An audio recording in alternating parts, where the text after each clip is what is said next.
That ties in with this process and what Thoreau's talking about.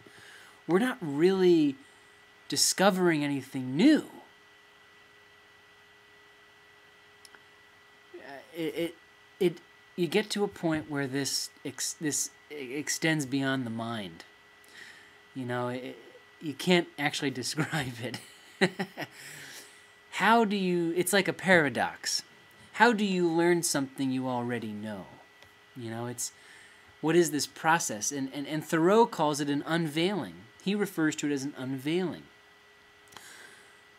No dust has settled on that robe.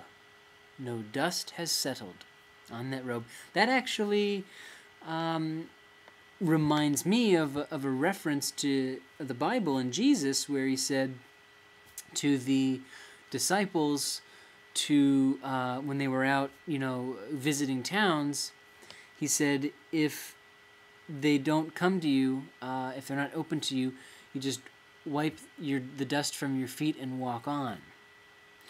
And there's some stories in some metaphysical groups that Jesus was able to walk for many miles and not have any dust accumulate on him. He wouldn't get dirty. And his feet were clean, and his robe was not dusty for some reason, or very minimally. No dust has settled on that robe. When you're in the truth, there's just a real sense of clarity of purpose and a sense of true deliberation in their choices. This robe is alive. It's not dead. It's not spiderweb, cobwebby, old boring professor. This truth isn't something that is in a book that you can go reference in a library. It doesn't work like that. There's no dust on it. It's alive. It's real. It's here today. It's moving. It's us. No time has elapsed since that divinity was revealed. So, in a sense, we're in this timed reality that has a warp in it, and we operate in that. We obviously experience that, and we can measure that and all that. But in this instance with reading, well, we haven't even talked about reading yet, but this is the chapter on reading.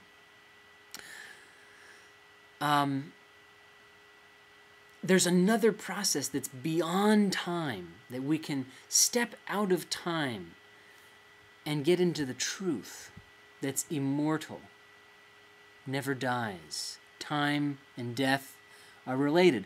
And that actually ties back to the sonnets of Shakespeare. There's a beautiful sonnet. I'm not going to pull it up here, but I forget which one it is. I think it's like 74 maybe, or something like that, where he talks about, he brings a metaphor of death and time with the changing of the leaves. And he uses death as a metaphor for time many, many times. They're related. Without time, there is no death. Without death, there is no time. And that's truth. Truth is that. So no time has elapsed since that divinity was revealed. So when the oldest Egyptian Hindu philosopher raised that veil, in the world, that could be 5,000 years. To the next person, Thoreau or you or me or whoever, Moses, that comes and lifts another corner of the veil. But no, that's in earth time. In truth time, no time has elapsed since that divinity was revealed. How is that possible? Our minds can't conceive it. But apparently Thoreau's can. Mind can conceive it, but mind can't prove it.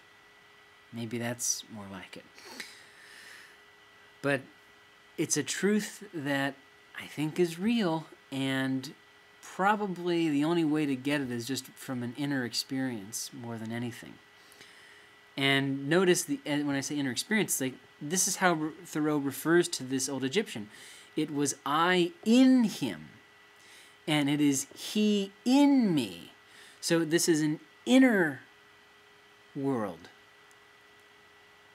Can you imagine? Does Thoreau live in you? Do you or did you live in Thoreau? Do you live in me? Do I live in you? In the Egyptian, in the Hindu, in the person, in everybody?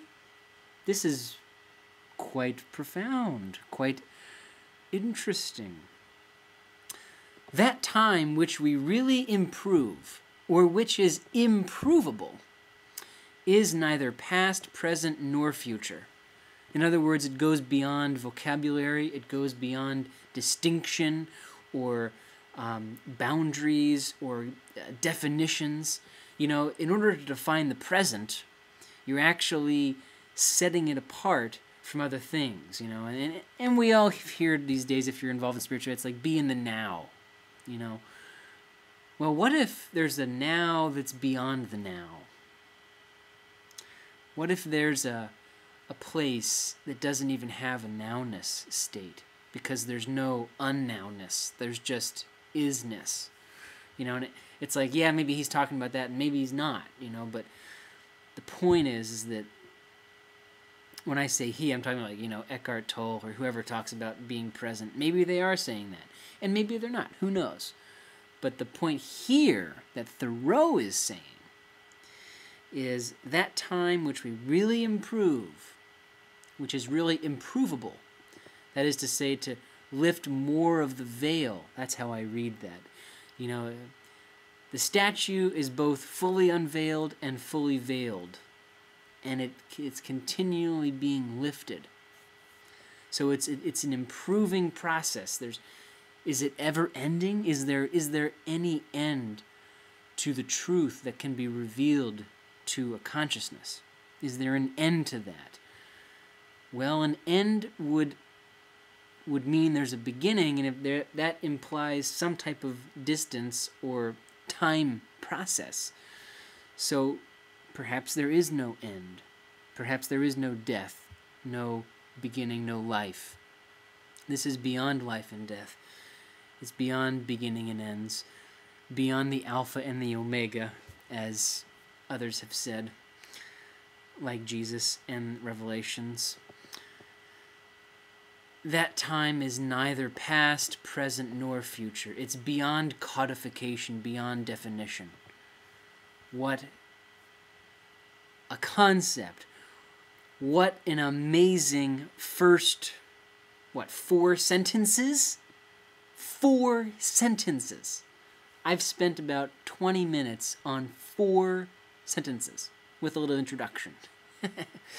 So 1, 2, 3, 4, 5. 5 sentences.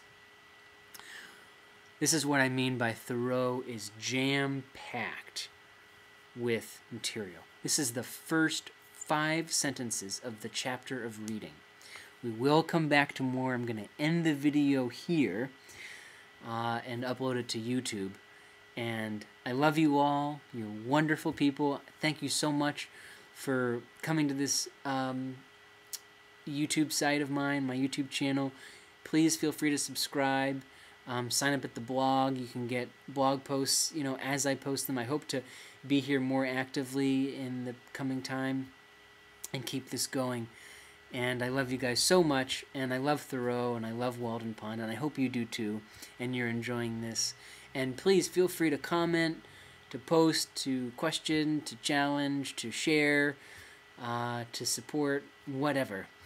Have a great night, and many blessings to you, and may you too maybe lift another corner of the veil from the statue of the divinity that we all share. Have a great night, day, whatever time it is for you. All the best.